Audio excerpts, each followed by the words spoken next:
Bonjour, bonjour à toutes et à tous.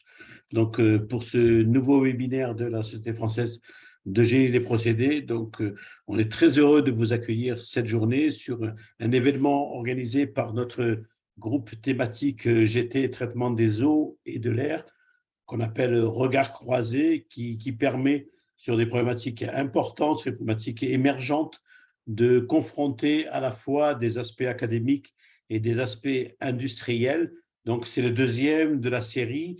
Ça fait partie d'un certain nombre d'animations que nous mettons au niveau de la SFGP sur ces aspects rencontres à distance. Voilà. Et donc, on remercie particulièrement le GT TEA d'organiser ce type de séminaire. Et je vais donner tout de suite la parole aux deux animateurs de cette journée, de ce séminaire, qui sont Yannick Fayolle et Philippe Moulin, pour nous introduire les participants, pour vous préciser un peu les règles de participation à ce séminaire et de discussion. Et nous espérons que les questions seront nombreuses autour de ces sujets qui sont importants, notamment au niveau de la problématique des polluants émergents dans l'eau et notamment celle des microplastiques. Donc voilà, je m'arrête là. Yannick et Philippe, je vous donne la parole et je reviendrai par la suite. Merci Nicolas. Donc, bonjour à tous. Tout d'abord, on va se présenter. Donc, on est deux représentants du groupe thématique traitement de l'eau et de l'air. Donc, moi, je suis Yannick Fayolle, je suis ingénieur de recherche à INRAE et je travaille dans une unité qui s'appelle PROSE et qui travaille plutôt sur les biotechnologies environnementales avec une spécialité pour ma part pour les procédés de traitement et de valorisation des eaux résiduaires. Et donc, je vais laisser Philippe se présenter rapidement. Donc, Philippe Moulin, je suis professeur à Aix-Marseille Université dans le laboratoire de mécanique, modélisation et procédés propres et j'anime une équipe sur les procédés membranaires. Merci Philippe. Et donc dans le cadre, comme le disait Nicolas, dans le cadre de ce groupe thématique, on organise donc là, on est sur le deuxième webinaire. Le premier était sur l'économie circulaire appliquée au cycle de l'eau. Et donc, vous pouvez voir le replay sur le site de la SFGP, en tout cas sur la page YouTube de la SFGP. On a déjà un prochain événement qui est prévu. Donc, c'est un événement trimestriel. C'est un prochain événement qui va être prévu le 9 juin avec une thématique encore à définir, mais les informations vous seront précisées dès qu'on aura l'ensemble des éléments. Et donc, dans le cadre de cette fois-ci, on a souhaité proposer un regard croisé sur la pollution des eaux par les microplastiques, avec les aspects quantification, impact et solutions. Et donc, on a deux intervenants aujourd'hui. Premièrement, Johnny Gasperi, qui est directeur de recherche au laboratoire eau et environnement de l'Université Gustave Eiffel, et Mathieu Delahaye, qui est Deputy Director Strategic Development à Suez. Donc, je les laisserai se présenter un petit peu plus en détail quand je leur passerai la parole. Point important, vous n'aurez pas la possibilité de poser des questions directement oralement. Donc, pour ça, on va passer par le chat, enfin plus précisément le petit onglet que vous pouvez trouver en bas de Zoom qui est sur les questions et les réponses. Donc, nous vous proposons de poser vos questions via cette interface de chat questions et réponses. Et on se fera le relais de toutes vos questions avec Philippe pour les deux intervenants. Donc, tout de suite, je vais pouvoir passer la parole à Johnny Gasperi pour la première présentation.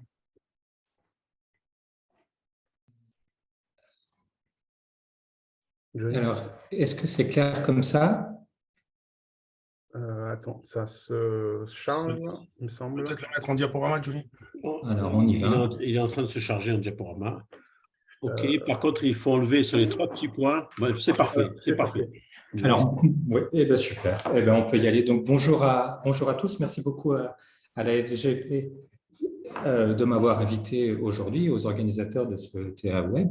Donc, ce que j'ai voulu faire aujourd'hui, c'est peut-être une présentation un petit peu de vulgarisation sur la métrologie des microplastiques dans les effluents liquides de manière générale, mais surtout de vous montrer que c'est un sujet qui peut être abordé de manière très simpliste ou de manière très complexe, mais qu'à chacune de ces manières dont on va l'aborder, il y aura des points positifs et des points négatifs. Et que quand on va l'aborder de manière simpliste, il y a des conclusions simplistes qui pourront être tirées et inversement quand on va pouvoir parler de complexité. Alors, cette présentation, elle est divisée en deux parties. Il y aura une première partie vraiment sur la métrologie des microplastiques parce que En fait, on en parle comme si c'était évident de ces microplastiques, mais il y a quand même une définition qui est donnée dans la communauté scientifique. Cette histoire de continuum de taille, ça va être un élément très important, et de cette complexité de l'analyse des microplastiques. Dans une deuxième partie, ce que j'essaierai de vous proposer, c'est justement le lien qu'on peut tracer entre microplastique et génie des procédés. Alors qu'on soit bien d'accord, un microplastique, c'est une particule solide. Et donc, dès lors que c'est une particule solide, on peut imaginer de mettre en œuvre tout un tas de procédés qui vont éliminer justement ces particules solides. Juste quelques éléments sur les eaux destinées à la consommation humaine et également quelques éléments sur l'assainissement. Alors, premier point, c'est sur ce continuum de taille. Ce qu'on appelle le microplastique, c'est toutes particules donc physiques, solides, qui sont comprises entre 1 micromètre et 5 mm dans n'importe quelle dimension. Et cette notion de taille est très, très importante. Ici, je vous ai juste montré un exemple de l'article d'Allen. C'est celui qui a montré qu'il neigeait de plastique sur les Pyrénées, où on voit la distribution, sur la droite, la distribution de taille des particules, voilà, une distribution cumulée. On voit que si vous aviez regardé ces plastiques avec une limite de détection de 100 mu, vous auriez vu pas grand-chose, mais dès lors que vous allez descendre dans des tailles, des limites d'observation, on va avoir des concentrations de plus en plus importantes. C'est pour ça que ce qui est important, à chaque fois qu'on va associer une concentration de microplastique, il faut aussi associer une limite de taille, parce que l'un ne va pas sans l'autre. Je ne peux pas vous dire il y a tant de microplastique par litre. Si je ne vous donne pas une limite de taille, ça n'a pas de sens. Et donc, une des critiques qui peut être émise dans la littérature, c'est que ce couple n'est pas toujours existant. Alors, en termes de définition, on va dire que c'est celle d'Hartmann et al. 2019 qui est la plus consensuelle. Alors, vous voyez, il y a 7 critères qui définissent des microplastiques. Alors, sur ces 7 critères, ils n'ont pas tous le même poids. Bien évidemment, on a le premier critère qui est la composition chimique, la solubilité. Deuxième critère qui est énormément considéré dans la littérature, c'est celui de la taille. Je vous ai dit 5 mm à 1 micromètre. Là, en parlant de ce continuum de taille, on commence à toucher du doigt la complexité des plastiques parce que 1 micromètre, 5 mm, c'est plus de 3 ordres de grandeur de gamme de taille. Et ça va commencer à être difficile de trouver une méthode qui va nous permettre d'analyser ces particules sur 3 ordres de grandeur de taille. On va être obligé peut-être à un moment donné de faire une sorte de tri en fonction de la gamme de taille pour venir analyser ces particules. Dernier critère qui pèse dans la littérature, c'est le critère de taille et de forme, où vous voyez, on n'a pas que des sphères uniformes, uniques ou des fragments, on a d'autres formes comme les films ou les fibres, donc les fibres, la plupart qui viennent des fibres synthétiques, et cette distinction, elle aussi, elle offre une certaine complexité, parce que quand on va, par exemple, analyser ces formes par spectroscopie, on ne va pas avoir la même réponse entre une sphère, une surface plane assez large pour pouvoir capter mon signal de spectroscopie, ou une fibre où on va avoir des diamètres qui sont beaucoup plus fins, où c'est beaucoup plus compliqué. Alors, initialement, on parlait beaucoup de microplastiques, et la plupart des études regardaient uniquement les fragments de plastique tels que le polyéthylène, le polypropylène, des fragments plastiques usuels. De plus en plus, en fait, cette thématique des microplastiques est en train de s'élargir aux microfibres, et pas qu'aux microfibres synthétiques, polyamide, etc., mais également à d'autres types de fibres, comme des fibres naturelles, cellulosiques, parce que on considère que ces fibres, elles ont été additivées, pigmentées, elles ont été blanchies, travaillées, et donc elles vont aussi présenter un même risque que des fibres synthétiques. Alors, quand on s'intéresse au plastique, je vous ai parlé de complexité, je vous ai parlé tout à l'heure de la taille, de la forme, entre les fibres et voilà, mais il y a une troisième complexité, c'est celle de la nature chimique. Selon la formulation, en fait, un plastique, il va être constitué de charges, d'additifs, qui fait qu'on va avoir une complexité dans la formulation et qu'il n'existe pas un polyéthylène, il va en exister plus d'un millier. Et donc, en fonction de la nature chimique, on peut avoir des bases de données qui vont correspondre plus ou moins bien à ça. Je vous ai mis par analogie qu'on n'est pas du tout sur le dosage de la carbamazépine, où la carbamazépine, il n'existe qu'une forme, alors, avec un numéro de case qui est donné, une technique analytique maîtrisée, où là, on va mesurer des plastiques mais c'est des plastiques qui vont répondre en fonction de tout ce qu'on veut analyser et ce que notre base de données est capable de faire. Alors, pour faire assez court, aujourd'hui, quand on va chercher à analyser des microplastiques dans des effluents, il y a toute cette chaîne analytique qui va de l'échantillonnage jusqu'à la caractérisation. En ce qui concerne l'échantillonnage, on peut travailler sur des échantillons bruts ou sur des filets, des échantillons intégrés. Donc, soit on les intègre à l'aide de filets, soit on les intègre à travers des dispositifs de pompage, où généralement, c'est des pompages sur tamis avec différentes en cascade, donc généralement des tamis 300 mu, 100 mu, 10 mu. Voilà. Alors après, se posent des questions de la maille du filet utilisé, du volume à échantillonner, parce que tout à l'heure, je vous ai dit, il y a des particules entre 5 mm et 1 micromètre, donc leur abondance dans l'eau ne va pas tout à fait être la même. Donc, il y a une relation à tendre entre leur fréquence et leur représentativité dans un milieu et leur taille. Plus c'est petit, plus c'est abondant, on peut aller vers des volumes plus petits et inversement. Si c'est grand, c'est moins abondant et donc il va y avoir des volumes plus importants. Alors, quand on commence à parler des plastiques, on a l'impression que c'est simple. Parce qu'en fait, on se dit que c'est des particules, donc il n'y a pas trop de problème. On va juste chercher à isoler ces plastiques des autres particules organiques ou minérales qu'on peut avoir dans des matrices. Pour faire ça, généralement, le schéma classique adopté, c'est du traitement de la matière organique avec un oxydant, des filtrations ou des séparations densimétriques. Séparation densimétrique, on part du principe qu'on va prendre une solution assez dense, comme du NaCl ou du NaI, avec une densité supérieure à 1,4 g par centimètre cube. Et puis, on va partir du principe que ces plastiques vont flotter dans cette solution dense et qu'on va les récupérer. Le problème, c'est que je vous montre juste un exemple de traitement aujourd'hui qui est nécessaire pour aboutir à une analyse de plastique dans les eaux usées ou dans les boues. Alors, comme je vous disais tout à l'heure, c'est une thématique sur laquelle la complexité peut être plus ou moins poussée. Et le traitement peut être plus ou moins poussé. Ce que je vous montre aujourd'hui, là, c'est le traitement, on va dire, le plus poussé et le plus robuste qui existe à l'heure actuelle sur à la fois les eaux usées et sur les boues. Vous voyez, c'est des protocoles qui sont très, très lourds, où on va mettre en œuvre des traitements enzymatiques et des digestions sur plusieurs semaines, voilà, avec des couplages, justement avec de l'oxydation de matière organique. Alors après, en ce qui concerne la caractérisation de ces microparticules, il y a aussi tout un gradient de complexité. La chose la plus simple, la méthode la plus simple, c'est on filtre nos échantillons sur un filtre, on l'observe au microscope. Donc ici, on va être en capacité de compter des particules, mais ça sera des particules suspectés comme des microplastiques parce qu'on n'aura pas moyen de vérifier leur composition polymérique.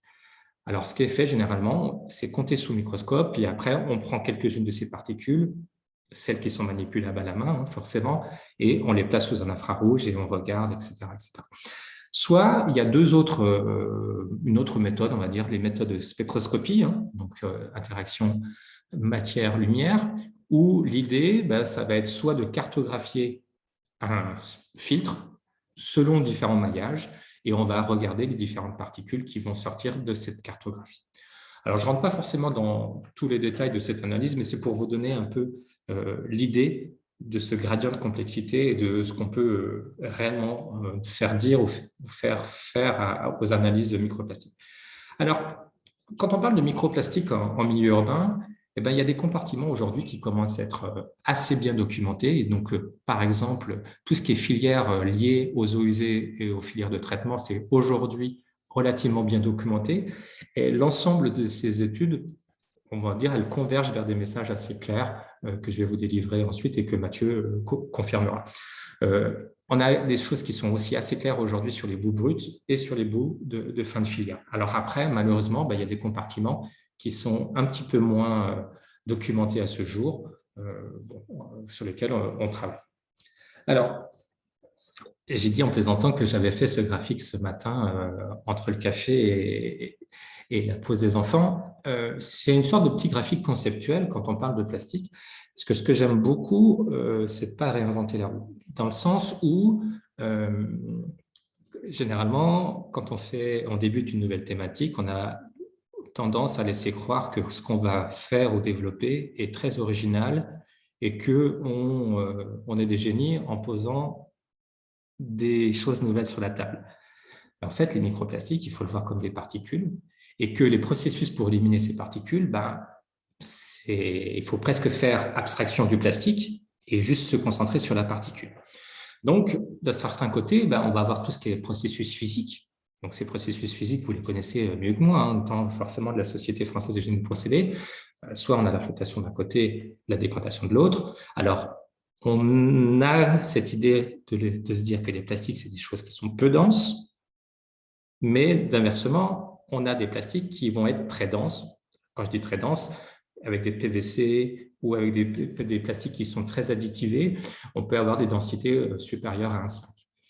D'autres études très très récentes proposent de détruire avec des courants électriques ou avec de la circulation d'autres champs les polymères.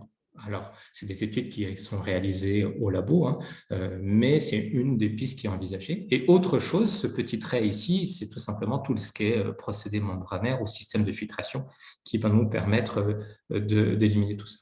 Donc, d'un côté, on a les processus physiques et de l'autre côté, on a les processus physico-chimiques.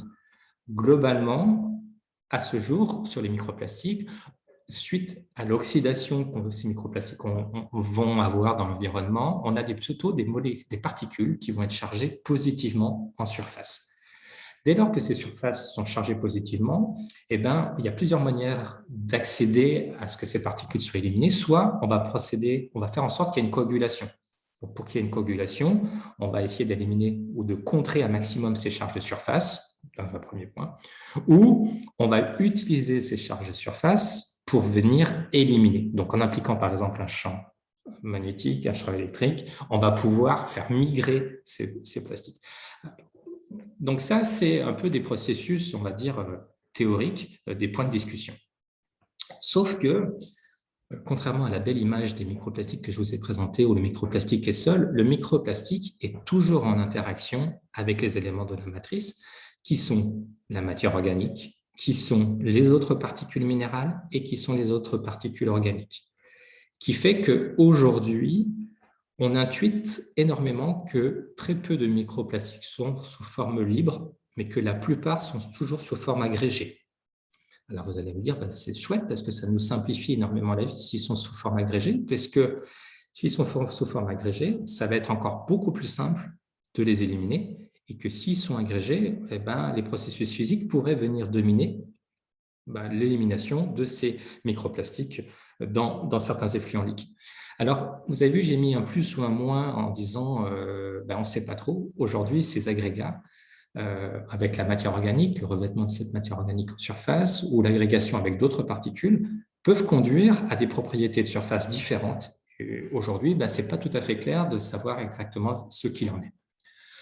Alors, juste pour finir ma présentation, 2 éléments donc, sur microplastique et eau destinée à la consommation humaine. Comme c'est un public francophone, je me permets juste de vous montrer qu'il y a un état de l'art qui a été rédigé et publié très récemment par notre équipe sur les microplastiques dans les eaux destinées à la consommation humaine dans la revue TSM.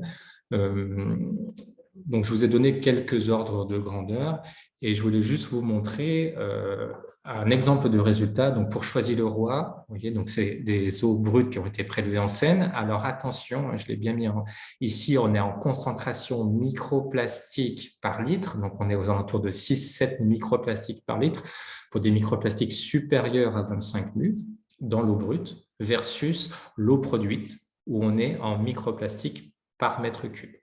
Donc, à la question, est-ce que nos filières de potabilisation fonctionnent bien vis-à-vis d'élimination des plastiques supérieurs à 25 micromètres? Excusez-moi d'être précis comme ça, il le faut. Oui, totalement, on a des rendements qui sont supérieurs à 99%. Si on regarde un petit peu l'assainissement, sur la base de l'état de l'art réalisé par Sonnetal 2019, on voit d'une part une très bonne élimination des microplastiques de la file eau.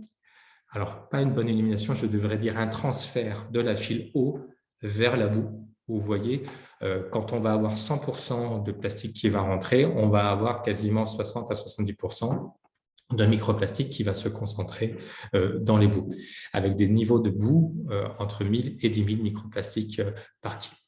En ce qui concerne les filières boue, étant donné que les filières boue ne mettent en œuvre que des processus de déshydratation ou de séchage, malgré des séchages thermiques qui peuvent être importants à 200 degrés, mais qui sont de quelques secondes seulement, on va quand même noter de manière générale une accumulation, une augmentation de la teneur des microplastiques dans les boues. Alors aujourd'hui, ces stations d'épuration, même si elles ont des éliminations plutôt élevées de microplastiques, supérieures à 90 voire supérieures à 95%, 98% selon la gamme de taille qu'on va regarder. Aujourd'hui, ces rejets de stations, elles sont considérées comme une source prépondérante de microplastiques dans les milieux parce que, en fait, il y a beaucoup d'équipes de recherche qui ne considèrent que les effluents de machines à laver ou que les rejets de stations d'épuration comme dans le milieu. Tandis que quand on regarde ce qui se passe dans la ville, il y a des événements pluvieux ou des événements transitoires qui font que on a du ruissellement, on a des déversoirs d'orage qui vont venir justement être des sources autres d'assainissement, enfin des sources autres de microplastiques dans le milieu, et ces sources ne sont généralement pas considérées. Voilà, merci beaucoup pour votre attention. Merci beaucoup, Johnny. Donc, ça permet d'avoir un bon état de l'art un peu sur les techniques de quantification et un peu aussi sur cette problématique. Donc, je ne vois pas encore de questions sur le chat, donc n'hésitez pas à poser vos questions au cours des présentations pour qu'on puisse les relayer avec Philippe. Ce que je peux proposer, c'est de peut-être partir directement sur la présentation de Mathieu Delahaye et de reprendre les questions éventuellement en toute fin des deux présentations. Donc, j'ai partagé mon écran, ça devrait être bon. Voilà, donc Mathieu Delahaye, chez Suez, j'ai piloté notamment un projet de recherche sur les microplastiques qui s'est étalé de 2015 à 2020, où on a fait des audits sur les stations d'épuration. Vous avez retrouvé pas mal de vocabulaire et d'informations qui ont déjà données par Johnny, mais je vais compléter ce qu'on a pu voir sur ce programme de recherche. Bon, le macro leur revient un peu en arrière sur la production de plastique, puisque évidemment c'est ça qui est la cause de la présence de microplastiques dans les milieux. On voit avec cette courbe que on n'est pas vraiment sur une pente descendante, on a une production qui est toujours croissante de plastique. Et si on regarde l'impact sur les milieux, pourquoi on en retrouve dans les récepteurs, alors ça dépend beaucoup des pays, évidemment, mais ça va être évidemment à l'usage et à la collecte des déchets plastiques. On va avoir 270 millions de tonnes de production de plastique dans le monde. Et après, si on regarde au niveau des côtes, on va avoir une centaine de millions de tonnes qui est produite sur les 50 000 km proches des côtes. Et puis, ces plastiques-là vont être plus ou moins collectés. Et dans certains pays, on va beaucoup avoir de départ on parle plutôt de macroplastiques, et qui vont après se désagréger dans les milieux, dans les microplastiques, et fournir en fait une quantité assez importante de plastique dans les eaux. Après, on a évidemment d'autres flux, Johnny en a parlé, qui viennent soit du lessivage de route, soit de l'usage de nettoyage de textiles. Je vais en parler un petit peu. Un message aussi pour insister sur ce qu'a dit Johnny. Il y a beaucoup de flux en fait, qui provoquent l'apparition de microplastiques dans les milieux, et la station d'épuration en collecte qu'une partie. Donc on a parlé de ce qui peut venir des routes, du milieu urbain, les déversoirs d'orage ou les bypasses de stations d'épuration, l'engorgement de certains réseaux ou des eaux de voirie qui ne sont pas du tout collectées vont arriver dans le milieu environnant. Les stations d'épuration vont collecter qu'une partie de ce flux. Alors, je vous ai donné quelques chiffres ici pour avoir des ordres de grandeur. Si on parle de microfibres, donc ce qu'on va avoir, ce qui va se détacher en fait du linge quand on va faire des lavages en machine, on a fait des analyses, on a trouvé entre 150 et 200 000 microfibres dans des eaux usées par habitant par jour, une moyenne par habitant, donc liées au lavage de linge. Si on regarde l'usure des pneus, qui est aussi un gros pourvoyeur de microplastiques, il y a des études assez récentes qui estiment la production de microparticules plastiques de l'ordre de 0,5 à 1,8 kg par habitant par an, provenant principalement donc des véhicules. Voilà, pour dire que même si c'est petites particules, finalement, ça représente quand même soit des nombres importants, soit même des masses qui ne sont pas négligeables. Donc ce schéma, c'est aussi pour dire que ce que je vais vous présenter concerne la performance sur les stations d'épuration, mais finalement, les stations d'épuration ne collectent qu'une partie des flux contenant des microplastiques. Donc, si on regardait, voilà, pour revenir sur cette partie flux, en estimation, on va dire que la partie eau usée ne prend que cette petite partie, entre elles, les 37%, qui viennent potentiellement finir dans l'océan. Mais il peut y avoir beaucoup d'autres contributeurs à la pollution plastique, donc ce qu'on appelle les rodroits neufs, le nettoyage des voiries, les autres voiries, ou après le transfert par l'atmosphère, etc., qui peuvent arriver aussi à polluer les milieux. En termes de production, voilà, principalement, un tiers, on va dire, vient du lavage de machines, donc les fils textiles, un tiers des pneus et puis d'autres types de pollution. Donc, les stations d'épuration vont collecter principalement ce qui vient des fibres microplastiques textiles, qui viennent des lavages de machines, lavage de linge, mais il y a voilà, d'autres contributeurs qui ne sont pas, pour l'instant, que collectés. Donc, dans le cadre du projet de recherche qu'on a mené entre 2015 et 2020, puis on a poursuivi encore un peu après, on a fait des audits de stations d'épuration et je vais vous montrer déjà des performances sur les filières eau, puis on va parler de la filière boue et après des commentaires sur l'analyse de ces données. Donc le programme de recherche, alors ça a démarré il y a quelques années, donc à l'époque on ne savait pas trop quantifier les microplastiques. Donc, une partie rejoint un peu ce qu'a présenté Johnny sur la façon de développer les systèmes d'analyse et de les adapter aussi aux matrices sur lesquelles on veut faire les analyses. Parce que faire des analyses en mer ou faire des analyses sur de l'eau usée ou des boues, ça peut être complètement différent. Également aussi, on ne va pas utiliser forcément les mêmes mailles de filtration pour faire les échantillons. C'était aussi un sujet qu'on a eu au démarrage des études, et puis vers aussi les comparaisons de résultats.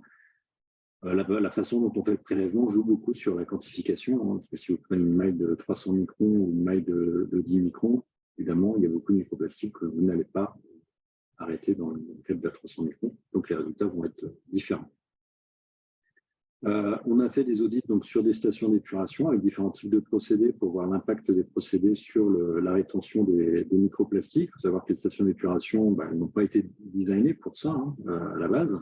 On parle également pour les micropolluants, ce n'est pas le cas non plus. Hein. Les stations d'épuration ont été très développées pour traiter le carbone, l'azote, le phosphore, et désinfecter éventuellement, mais pas pour traiter les microplastiques et les micropolluants. Donc, c'est intéressant de voir ce qu'on pouvait faire avec les stations existantes. On a également fait des tests sur un pilote avec une technologie un peu différente. Je vais juste en parler ici parce que je ne reviendrai pas dessus. C'est un traitement de filtration primaire. Normalement, le traitement primaire est plutôt un traitement par décantation. On fait décanter les matières les plus lourdes avec potentiellement une coagulation, flocculation pour aider les flocs à se former. Là, c'était une autre technologie de filtration de l'eau usée où on va former un gâteau avec la matière qui va se coller à la bande filtrante. Et c'est ce gâteau qui va faire filtration. Donc, on a voulu voir si ce type de technologie était plus performante qu'une décantation primaire vis-à-vis de la performance d'élimination de rétention des microplastiques. Donc, on a eu des performances assez similaires finalement à la décantation primaire. C'est pour ça que j'en parle là parce que je ne vais pas revenir dessus par la suite. Alors, la première étape, c'était évidemment de développer un protocole qui soit adapté à l'analyse dans les eaux usées, en faisant aussi des prélèvements avec des mailles d'échantillonnage assez faibles pour tenir compte de la taille des microplastiques. Hein. Donc, on fait de la filtration jusqu'à 2 microns. Mais voilà, sur de l'eau usée, c'est surtout le pré-traitement qui est le plus compliqué, donc arriver à enlever la matière organique pour pouvoir avoir une analyse qui soit correcte des microplastiques. Et ce qu'on analyse d'ailleurs, ce ne sont pas des microplastiques, mais des microparticules, des microfibres, notamment dans notre cas où on était plutôt sur la recherche de fibres textiles, puisqu'on faisait à la fin une analyse visuelle de type de particules qu'on retenait. Donc des fibres, mais pas forcément des fibres 100% plastiques. Ça peut être, comme l'a dit Johnny, des fibres naturelles, le coton par exemple, qui ont été traitées, mais qui posent aussi un problème environnemental hein, qui n'est pas négligé. Donc finalement, les résultats qu'on avait étaient plutôt des résultats sous forme de microparticules totales, sur laquelle on pouvait estimer un ratio entre les fibres naturelles et les fibres synthétiques. Donc, on a fait plusieurs audits de stations d'épuration. J'en ai listé quelques-unes là, mais on a fait également d'autres tests sur d'autres usines. On a essayé de voir un peu les différentes technologies qu'on avait en France en traitement des eaux usées et comparer un peu les performances. Donc, généralement, la première station d'épuration ici, c'est un peu plus classique, avec une décantation primaire plus un bassin de traitement biologique. Donc, on a fait les prélèvements à différentes étapes. On a des stations d'épuration qui n'ont pas forcément de décanteur primaire, mais qui peuvent avoir un traitement tertiaire, donc, par exemple avec des disques filtrants. Ça peut être des filtres à sable aussi. Et puis des technologies aussi qui ne sont pas basées sur la boue activée, donc le bassin biologique, on va dire plutôt conventionnel, mais avec de la biofiltration. Et dans ce cas-là, on a souvent une décantation lamellaire, une décantation primaire avec des lamelles, dans lesquelles on va rajouter des réactifs pour avoir un maximum de performance au niveau de la décantation. Donc là, on va faire coagulation, flocculation avant d'aller sur une tâche de biofiltration. Et dans cette station, on finissait par une filtration sur sable. On a également testé sur des stations équipées de bioréacteurs en membrane, donc des boues activées pour lesquelles on ajoute des membranes d'ultrafiltration qui sont émargées dans les bassins, avec des seuils de coupure assez bas, puisqu'on est à 0,4 microns. Donc là, on va être beaucoup plus bas que les tailles de microplastiques. On va voir que ça a évidemment un impact sur la performance. Donc voilà, on a testé différentes stations d'épuration de différentes tailles avec différents types de procédés et on est arrivé à la conclusion suivante avec des taux de performance qui sont ici les taux minimum. Dans les pires conditions, c'est les taux qu'on obtenait, mais on était parfois bien au-delà de ces taux-là. Ce qu'on voit, c'est que sur une station qui n'aurait qu'une boue activée, donc vraiment la station la plus basique, on obtient déjà des rendements supérieurs à 80% sur la philo, de suppression, on va dire, d'extraction des microplastiques de la philo. Alors, malheureusement, ça va dans la file-boue, on va voir par la suite. Donc 80%, c'est déjà le minimum. On va dire que la quasi-totalité des stations d'épuration en France, sur la philo, vont éliminer plus de 80% des microplastiques. Alors, c'est très bien. Le problème, c'est qu'il y en a beaucoup en entrée aussi. Hein. Donc, c'est sûr qu'il en reste en sortie. Pour avoir des rendements supérieurs, on va aller plutôt sur des technologies en complément avec des traitements primaires ou des traitements tertiaires. Le traitement primaire est plutôt efficace, parce que si on rajoute ça à un traitement biologique, on va être à plus de 90 voire 95% de rétention des microplastiques, puisque là, on va les piéger avec les boues lors du traitement primaire, en décantation. Et puis le traitement tertiaire, alors soit c'est un traitement tertiaire conventionnel, donc filtre à disque ou filtre à sable, par exemple, qui va aussi nous permettre de monter à 90% en couplage avec une boue activée, puisque là, on va retenir de manière physique en filtrant soit par filtre à sable, soit par filtre mécanique. On va monter à plus de 90-95% de rétention. Et si on met un bioréacteur à membrane, donc une boue activée couplée avec des filtres, des membranes d'ultrafiltration, là, on va monter au-delà de 95. En fait, on arrivait quasiment à la limite de détection. Plus de 95, mais on n'en retrouvait quasiment plus. Et là, on était plutôt la limite d'avoir les microplastiques qu'on a quand on fait les analyses sur le blanc, c'est-à-dire la contamination souvent qu'on a dans les blancs via l'atmosphère. Donc vraiment des très faibles concentrations en microplastiques quand on utilise de l'ultrafiltration. Ce qui est souvent utilisé notamment pour avoir des qualités d'eau de baignade quand on a des rejets en mer. Donc on a des technologies déjà assez performantes sur la philo, sur les stations d'épuration en France. Alors comme le dit Johnny, c'est sûr qu'avec des rendements de 90%, 95%, on a toujours des fibres qui vont passer, qui vont rejoindre le milieu. Mais finalement, le constat est quand même que sur la philo, je ne suis pas persuadé qu'il faille faire plus. Aller peut-être équiper des membranes, mettre des membranes sur plus de stations, ce sera toujours préférable. Mais on a déjà des rendements qui sont assez bons. Par contre, là où on est beaucoup moins bon, c'est sur tous les flux qui ne sont pas collectés par les stations d'épuration. Donc, soit il y a des bypasses de stations, soit les déversoirs d'orage qui déversent directement dans le milieu, soit les eaux qui ne sont pas collectées tout simplement, qui vont venir polluer les milieux. Alors évidemment, ça c'est sur la file eau. Donc comme on l'a vu, les principaux traitements efficaces, c'est des traitements où le microplastique va se retrouver dans la boue. La végétation primaire, on va retrouver dans les boues primaires. La biologie, c'est pareil, ça va venir dans les boues biologiques. Et puis, tout ce qui est filtre à sable, etc., ça va être dans les eaux de lavage de ces filtres tertiaires.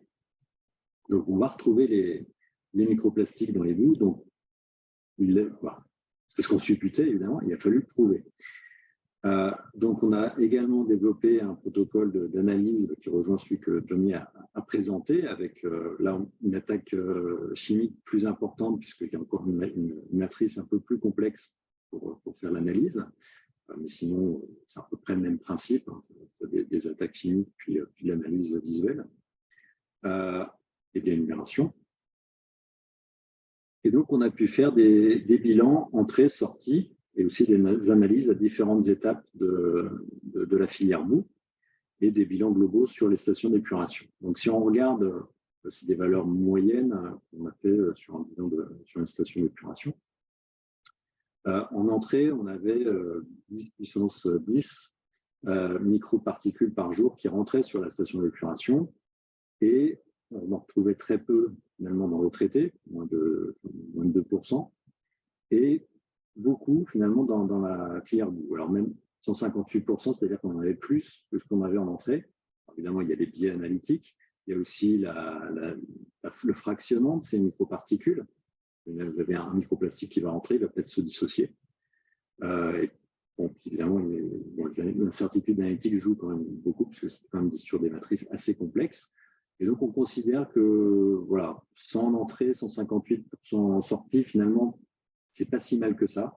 On était plutôt satisfait quand même des analyses qu'on a pu reproduire sur d'autres stations d'épuration, avec des bilans qui bouclaient aussi lors de 120, 130, 150%. Donc, finalement, on considère que c'est plutôt bon. Donc, on est capable d'analyser les microplastiques dans les boues et on voit bien le transfert des microplastiques dans les boues. Alors, après, quand on regarde sur la masse de microplastiques présentes dans les boues, ça reste quand même très faible par rapport à la matière sèche, bien en dessous des 1% par rapport à la matière sèche, mais néanmoins, c'est bien présent dans ces boues. Alors, je parle de stations qui n'ont pas de traitement thermique à température très élevée, parce que ça pourrait être une solution effectivement de très haute température dans les traitements thermiques pour éliminer complètement ces microplastiques, mais il faut monter à des températures qui peuvent aller à 700, 800 degrés. Donc, on est plutôt de technologie d'incinération que de traitement de séchage thermique. Si on regarde finalement comment évolue la concentration en microplastiques, microparticules dans les filières boue, on se rend compte que c'est assez stable finalement. On n'a pas un traitement des boues qui a une action plus forte qu'une autre. Ouais, finalement, les microplastiques sont très peu touchés sur la filière boue. Ce n'est pas l'épaississement, ce n'est pas la digestion qui ont un impact sur les microplastiques. Donc, il faudra aller vraiment sur des traitements thermiques poussés pour vraiment s'en débarrasser. Alors, on avait quand même comparé avec les valeurs de la littérature, et là, on avait été assez surpris, puisqu'on avait trouvé beaucoup plus de microplastiques que ce qui était annoncé à l'époque dans la littérature. Alors, ça date de 3 ans, ce qu'on avait dans la littérature à l'époque. Et à l'époque, les échantillonnages étaient faits plutôt avec des seuils de coupure larges, de l'ordre de 300 microns, pour des problèmes de difficulté d'analyse. Hein, et à l'époque, ils ne savaient peut-être pas trop ce qu'ils avaient trouvé non plus. Et donc, finalement, les valeurs de microplastique dans les boues étaient fortement sous-évaluées. Donc, on a trouvé, nous, en répétant plusieurs fois l'analyse sur différentes stations d'épuration, que les valeurs que je vous ai montrées étaient plus proches de la réalité, donc entre 1 et 6 millions de microparticules par kilo de boue, kilo de matière sèche. Et donc, on confirme bien que le transfert quasi intégral des microplastiques entre l'eau et la boue, et qu'on est capable d'analyser ces microplastiques dans les fibres.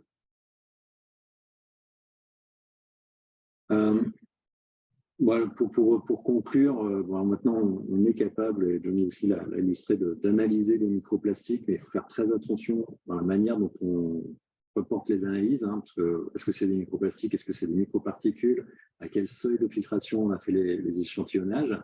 Ça, c'est aussi bien important dont il faut tenir compte. Les stations d'épuration sur la filière eau sont assez performantes, mais évidemment on peut aller toujours plus loin. Et par contre, sur les boues, il y a de la présence de microplastiques, faible en concentration par rapport aux matières sèches, mais il y a une présence effectivement de microplastiques. Je pense, voilà, il y a un sujet boue, clairement. Voilà, faut pas non plus, faut bien penser le problème boue dans sa globalité, puisque les boues apportent aussi des nutriments, du carbone, on manque souvent les sols. C'est un sujet global de qu'est-ce qu'apportent les boues et quels risques elles apportent aussi. Et puis, de manière plus générale, voilà, la station d'épuration, c'est une partie de ce qui collecte les effluents chargés de microplastiques, mais il y a d'autres effluents qui ne sont pas collectés, qui ne sont pas traités, comme une partie des eaux pluviales, des eaux de voirie, etc. Et donc là-dessus, il y a encore beaucoup de choses à faire, notamment sur tout ce qui est pollution liée aux pneus, qui est une partie importante de la pollution qui est pour l'instant très peu traitée. Ok, Voilà. merci. Merci à vous deux pour les présentations. Donc, il y a eu quelques questions déjà qui ont été posées. Certaines ont été répondues. Enfin, de Sébastien concernant effectivement la taille relative des microplastiques, avec la problématique de pourquoi les tailles de 1 micron à 10 microns ne sont pas pris en compte. Donc, Johnny a répondu un peu dessus, par rapport à une logique environnementale. Effectivement, toutes les tailles sont comprises, mais sur des logiques industrielles, on ne descend jamais en dessous de 10 microns. Alors, si on reprend les autres questions qui sont posées, donc Marion pose la question de type d'association entre MP et autres particules. Alors qu'elle demande un peu de détailler quel type de particules, plutôt organiques, plutôt minérales, et quel type d'association. Alors, ces associations, en fait, elles sont jusqu'à présent très conceptuelles. Elles sont intuitées, mais elles n'ont jamais été démontrées jusqu'à ce jour. Parce que vous avez vu, les traitements qu'on met en œuvre, ils ne préservent pas les agrégats. Ils vont toujours déstructurer les agrégats, et ce qu'on va observer, ça va être le microplastique seul. Dès lors qu'on a une particule qui est chargée, elle va avoir des affinités, donc elles sont plutôt chargées positivement. Enfin, positivement, en fait, ça va dépendre un petit peu de la manière dont ça vit. Voilà. Donc, dès lors que c'est chargé, on va avoir des interactions avec d'autres particules chargées, que ça soit organique ou minérale. Alors, vous allez dire, je ne réponds pas, mais en fait, au contraire, je dis c'est possible d'interagir avec quasiment tout. Okay. Deuxième question, Mathias Monod. Donc, quelles sont les techniques analytiques que vous utilisez?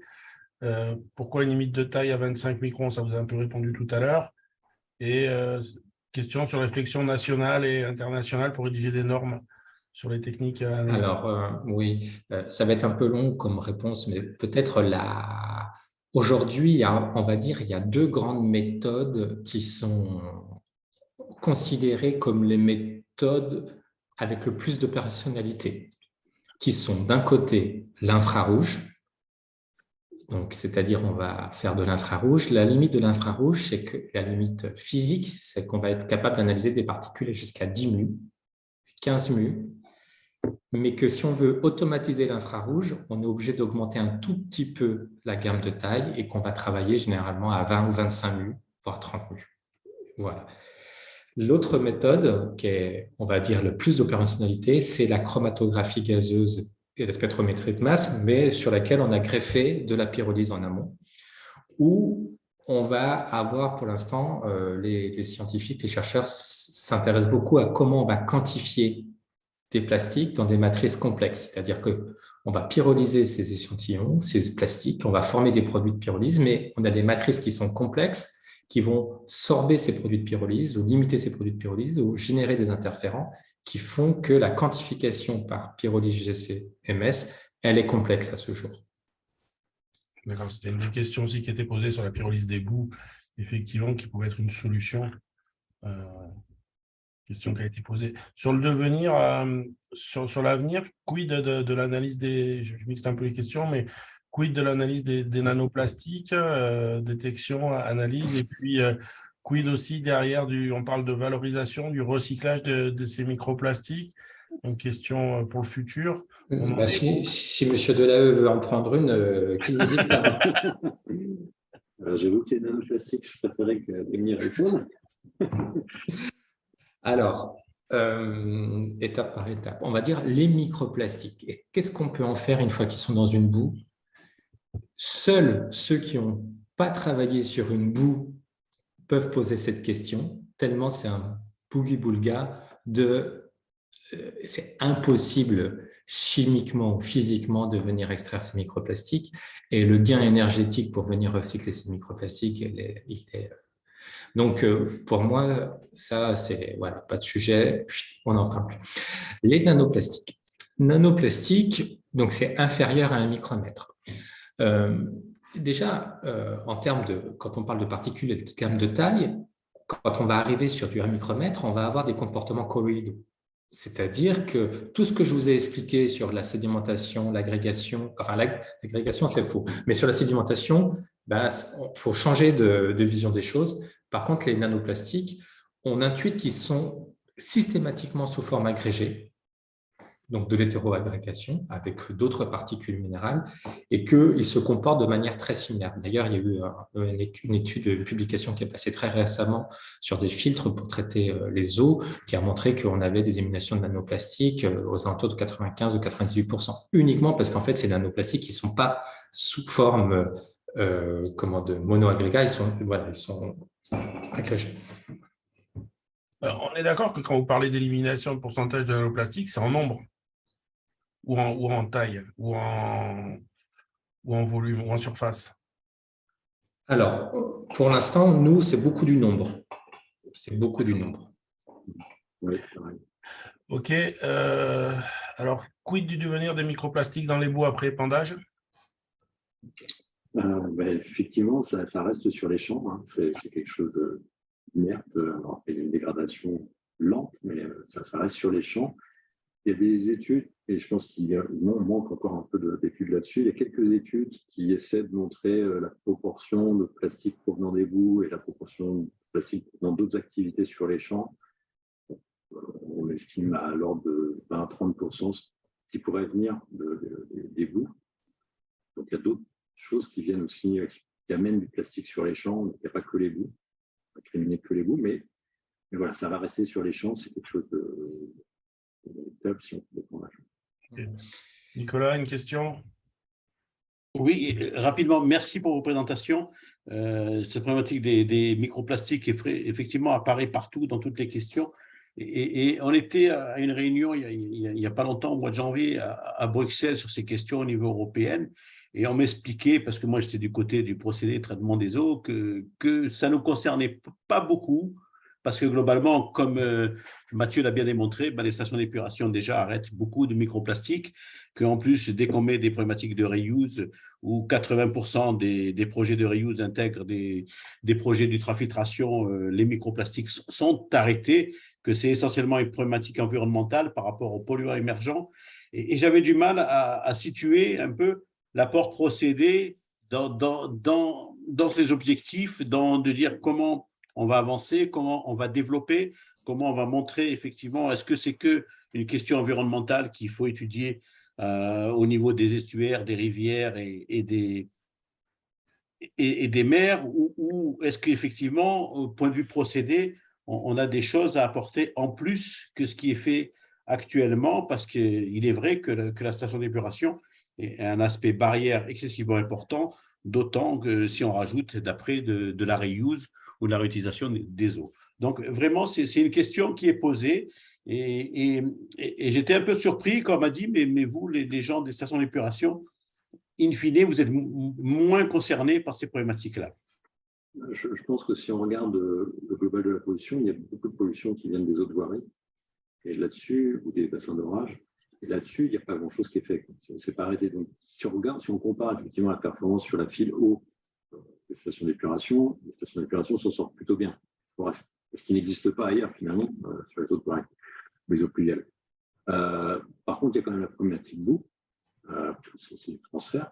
Et là, je pense que ce qui doit être fait, soit c'est poser clairement la question du devenir des boues. Est-ce qu'on garde l'épandage avec les bienfaits que ça a d'apport de carbone sur les sols, d'azote, de phosphore? C'est une solution finalement en termes de CO2 qui est plutôt bonne. On ne crame rien. Avant, ce qu'on pourrait faire avec de l'incinération, on crame quelque chose qui a quand même une valeur agronomique. Mais voilà, la question est ouverte. Il y a des pays qui vont plutôt sur l'incinération, d'autres qui gardent l'épandage. Il y a des plus et des moins dans les deux solutions. Mais ce qu'il faudrait être fait, c'est plutôt à la source. Dans les stations d'épuration, c'est surtout des fibres textiles qu'on retrouve. C'est déjà de mettre en place des filtres sur les machines à laver. Donc, ça peut être une solution. Mathieu, une autre solution qui est dans la… Pardon, vas-y, Johnny. Mathieu, je me permets, oui. En fait, je pense qu'il faut distinguer aussi la problématique de la fibre de la problématique fragment. Pour les fragments, je rejoins complètement Mathieu, 100% d'accord avec lui, aucun problème. Fibre, je nuancerai un tout petit peu en disant que même si les stations sont efficaces, on a quand même une marge de manœuvre sur la fibre, parce que la fibre, c'est… Voilà, on a un schéma conceptuel très clair sur l'origine de la fibre, les stations, les effluents de machines à laver, eau usée, stations, mais quand même que les stations elles vont peser quand même assez fort dans le flux qui arrive. Par contre, on a mis en place au niveau français ce système de filtre qui va être implanté sur les machines à laver sans aucun recul sur l'impact que ça aura. Il faut bien avoir ça à l'esprit, c'est-à-dire qu'à un moment donné, il y a quelqu'un qui a publié une étude en disant ça vient, en effet, il y a 25 ou 35 000 fibres qui vont être rejetées par litre. Voilà, c'est énorme. Mais par contre, vous prenez 1 gramme de poussière chez vous ou la quantité de plastique que vous allez faire juste en étant comme ça va être importante. Et donc, d'un côté, vous allez mettre un filtre à un niveau. Voilà. Donc, moi, j'attends beaucoup d'impatience le suivi monitoring des boues dans les années à venir pour voir ce que ça va donner. Et peut-être qu'au final, on va éliminer 5 ou 10% des apports dans les eaux usées. Une autre question qui est quid des bioplastiques?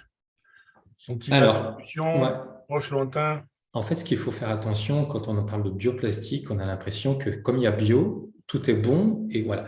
En fait, il y a 2 types de bioplastique. Bioplastique, ça veut juste dire c'est du plastique on a utilisé de la biomasse pour utiliser ce plastique. Et il y a donc 2 types de différents bioplastiques. Soit on prend de la biomasse, mais on produit le même plastique, c'est le PET, le PP, et ça, c'est une connerie parce qu'il n'y a plus rien de bioplastique, c'est le polymère qui en résulte, c'est le même polymère que le pétro-sourcé. Donc ça, d'un côté, c'est pas bon. De l'autre côté, on a vraiment des plastiques issus de la biomasse et qui sont que des plastiques qu'on appelle bioplastiques, qui sont considérés comme des bioplastiques. Voilà. Et qui, alors il faut faire attention, c'est pas parce qu'un plastique a le label biodégradable. Les conditions de labo pour tester la biodégradabilité sont très discutables. Et ce qui va se passer dans notre environnement, c'est tout autre chose. Ce qui rejoint aussi un peu ce que tu disais sur la partie fibre naturelle.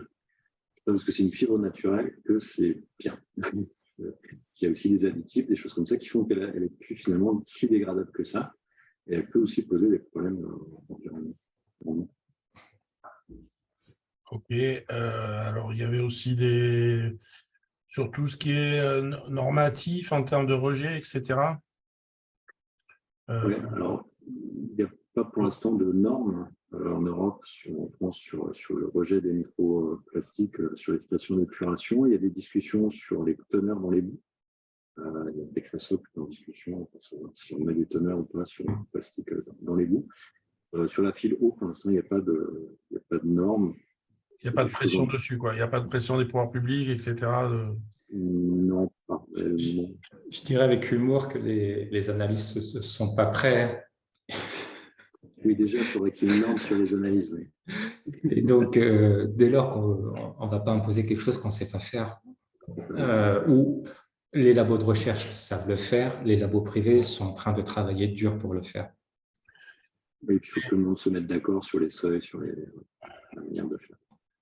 Une autre question, les effets dépendants de la taille, capacité à pénétrer dans les organes, etc. Une biodégradation est-elle toujours souhaitable?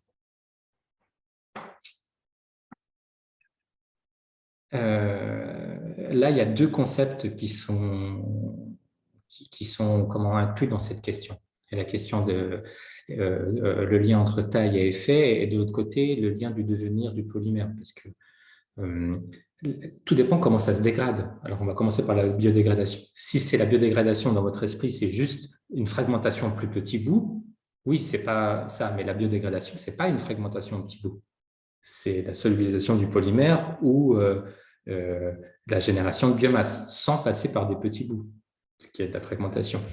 À la deuxième question, c'est en effet, à chaque gamme de taille, on a des problèmes différents.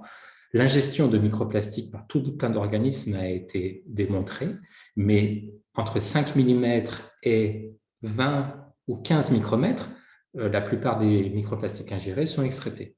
Là où ça peut poser problème, ça va être quand on va être dans cette gamme de taille 1 micromètre, 15 micromètres, où on peut avoir ce qu'on appelle une translocation, c'est-à-dire passage du tube digestif au système, et qui dit translocation dit éventuellement bioaccumulation, etc., etc. Ok, nous arrivons à 14 h à la fin de cette présentation. Merci Johnny, merci Mathieu pour ces deux présentations. Donc, je vous rappelle que ce webinaire est enregistré et sera disponible sur le site de la SFGP. Le GTOR refait un webinaire le 9 juin. Donc, nous sommes encore en train de définir le thème, mais sur la même approche de regard croisé, industriel, académique, questions dans le chat, etc. Donc, j'espère que ça a été utile pour vous et je remercie encore les deux intervenants. Merci pour la présentation. Merci pour les réponses. C'était vraiment très intéressant. Merci à tous. Bonne journée. Merci à tous. Bonne journée.